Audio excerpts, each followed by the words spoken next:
Up here next to me, we have Ann-Sophie Hermansen, who is the mayor of Gothenburg, though I think I'm right in saying she started her working life at Volvo, is that right? Yeah, that's correct, actually. That's good. Some years ago. I'm just guessing. I assume everyone in Sweden started their working life. Absolutely, and especially in Gothenburg.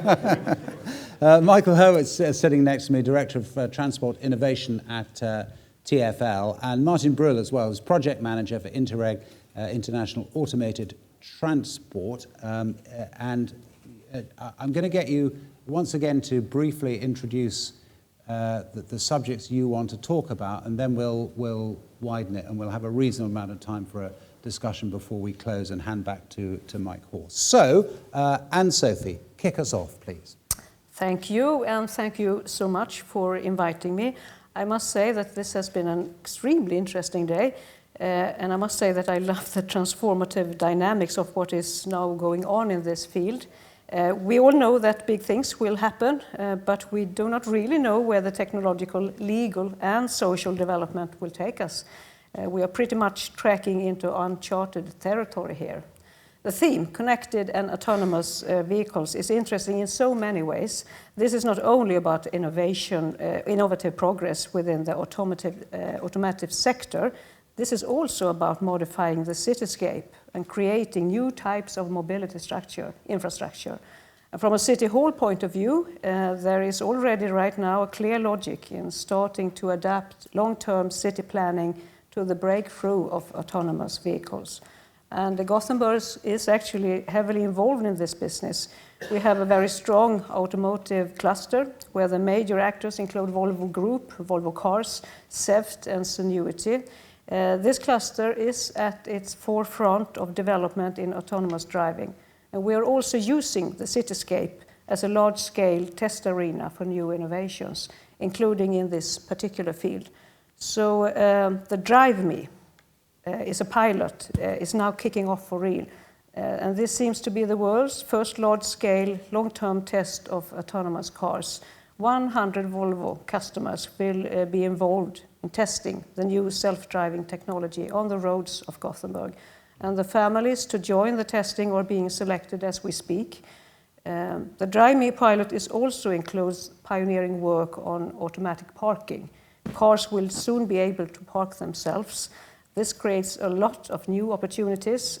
We had a real-world demonstration of self-parking solutions a couple of weeks ago, and we are trying to identify the best way to take advantage of this new technology in the future city planning. And in this context, I would like to underline the need to make collaboration work. Close cooperation between different actors in society, industry, academia, government is a crucial key to success. Drive Me is a good example. In that program, private and public actors at the national and local level have joined forces in a common effort. You simply cannot do self-driving cars without collaborating with others. I would also like to underline the need for Europe to get its act together on lawmaking and regulatory issues. There is a tendency of falling behind the US and China. That is not acceptable. Much more has to be done, and in the relevant UN bodies and in the EU.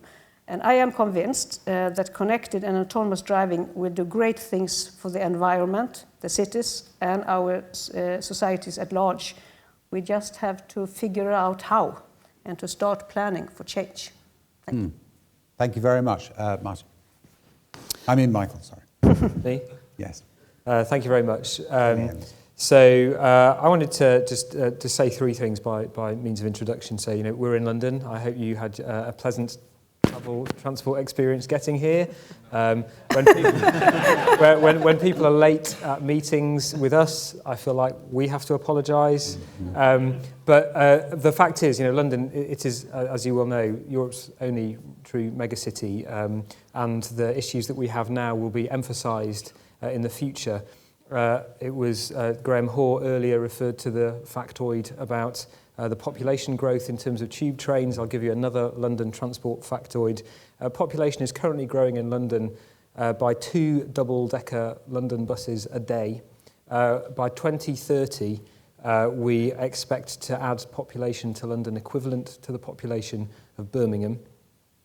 And this is, significant strain and challenge, but also a form of opportunity. So the context that we have here is significant, but we're also kind of proud of our heritage on innovation. Sevi Palmer mentioned our open data. We have 71 APIs, over 10,000 developers registered. We've created an ecosystem there that's produced over 500 apps to help people get around the city without our direct intervention. And of course, given the UK's regulatory framework on testing connected and autonomous vehicles, we're an R&D destination. Nissan chose to do their first testing in Europe on London's roads. Volvo are coming to us next. That will happen this year. And of course, there's also the pilots in Greenwich, which many people will be familiar with. But there's two matters of substance that I wanted to talk about in regards to testing CAVs in cities. The first is making sure that the problems that we solve are city problems and that we don't proliferate the problems. So the Mayor and City Hall, they will be coming out shortly with the new Mayor's transport strategy for consultation. But the concept that we use and the Mayor and the Deputy Mayor refer to is of healthy streets. So to promote active travel, walking, cycling, to promote buses, it's the most efficient way to get people around cities. A factoid, again, on that was around, if you look at central London, cars take up 19% of the street space and carry 11% of the passenger kilometres. Buses, by contrast, take up 11% of the streetscape and carry 57% of the passenger kilometres. So what we need to make sure is that we don't want a proliferation of private vehicles, particularly in the centre of town. However, as was indicated by the report that was published today, if it can offer a greater opportunity for inclusion for those less able, or if it can offer a means by which people go to shared ownership and use rather than individual ownership and use, that's encouraging. The final thing I wanted to say was that people refer often to CAVs and jump straight to the AV. A lot of the debate is around autonomous vehicles, but we have to understand that given our challenges and given city challenges around the world, the value of connectivity is enormous. In London, in our traffic control centre, we are responsible for all 6,300 junctions in London, and we are genuinely interested in what additional data we can fuse to help prevent incidents. We have algorithms being developed and human intelligence being applied to manage traffic flows, to prevent accidents, to increase flow, to reduce congestion. If we can take data in a safe way, in a confidential way, that will allow us to manage our issues of congestion, manage our issues of air quality. But essentially, this is an extremely fertile area, and I would just echo the thoughts of the Mayor sitting next to me that really we have to collaborate because the opportunities of working together are enormous. Martin. Yeah, I work for the province of Gelderland. It's a region in the east of the Netherlands. And we decided in 2015 to buy two V-Pods that are autonomous vehicles. They drive on public roads without a steering wheel, without a brake pedal, and not on a dedicated line, but in the normal traffic. And it drives from the railway station Ede-Wageningen to the campus of the Wageningen University. It drives at 15 kilometers an hour. And we did so because we believe future mobility is for everyone. And we want to know what is the effect on the spatial planning in cities. And we thought the best way to get to know that is to get a pilot by ourselves. We think in the end it will develop to the bigger cities. But we will start just from the railway station. We think in the city it will complement public transport and replace the car. And in the countryside it will complement the car and replace public transport. because we face in the countryside in the evening they're driving a lot of empty buses, so it costs lots of money. So the V-pods are automated buses. Will be, we hope so, a good alternative for the countryside. We have faced some problems. For instance, the quality of the maps. There are no good maps at this moment on the market. In the Netherlands, maybe in the UK it's different. I don't know.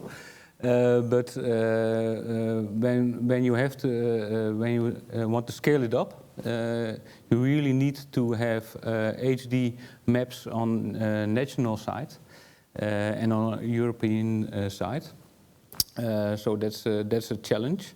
Another challenge is, I think, but maybe I'm running a bit too hard now, is that I think we have a timing problem because it is stated earlier today that on the highways you will, in the next 5-10 years, it will develop in a high speed.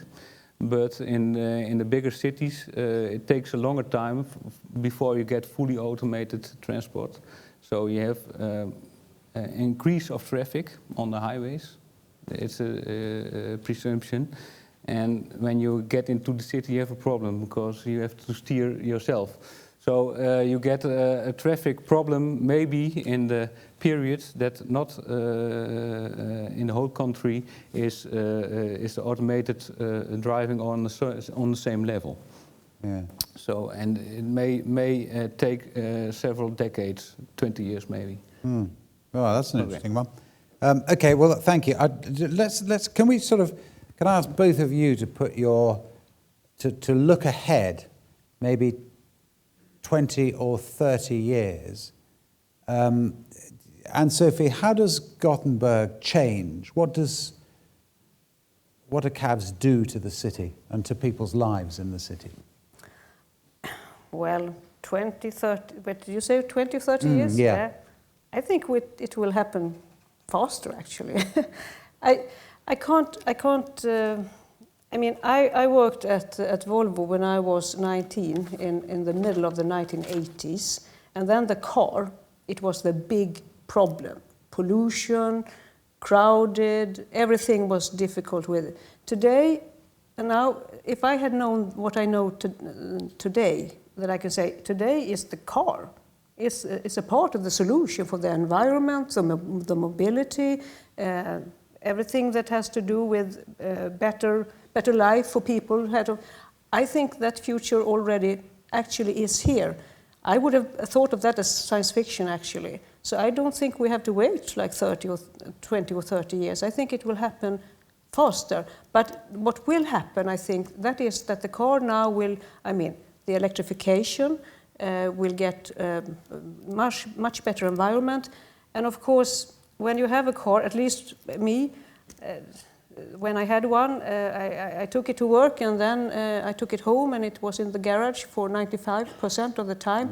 With autonomous cars, of course, they can drive me to my work and then they could fetch another person, use the car in so much better ways. We can use it in a better way and we can place them outside maybe the cityscape so that the whole city and the citizen inside will get a better life, I would say. And of course, as many have mentioned earlier today, the young, the elderly, the disabled people, they will also get better mobility of this situation. Can you see a moment coming where you or someone who follows you as mayor says you may not any longer bring a non-automated car into the city? You mean an ordinary car? An ordinary car. I don't know. But